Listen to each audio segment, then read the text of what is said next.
এখানে আদা বাটা, পেঁয়াজ, রসুন রেডি করে রাখছি মাংস রান্না করব বলে। আর কিসের মাংস রান্না করব সেটাই দেখাবো। আমাদের কিন্তু মোষের মাংস কিনে নিয়ে আসছে, আর মোষের মাংসগুলো দেখাবো আপনাদেরকে। এই যে পলিথিন ব্যাগে আছে, মহিষের মাংস কিনে নিয়ে আসা হয়েছে।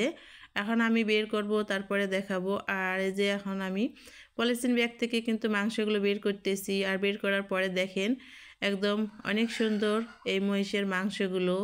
রান্না করে খেতেও অনেক ভালো লাগবে। আর মহিষের মাংস কার কার অনেক ভালো লাগে কমেন্টসে বলবেন।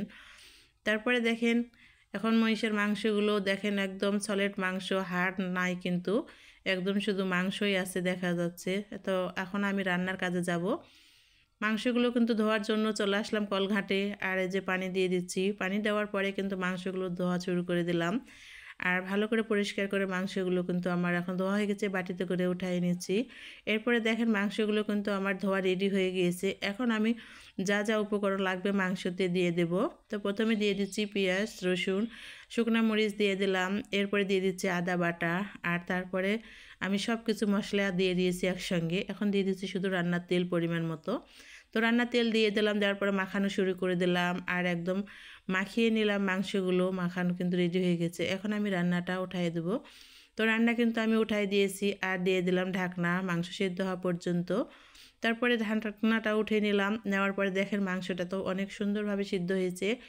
আর এখন কিন্তু কষানোর পালা। তো মাংসগুলো এখন কষানো শুরু করে দিলাম। আর মাংস যতটাই কষানো যাবে ততটাই কিন্তু মাংস অনেকটাই ভালো হবে রান্না।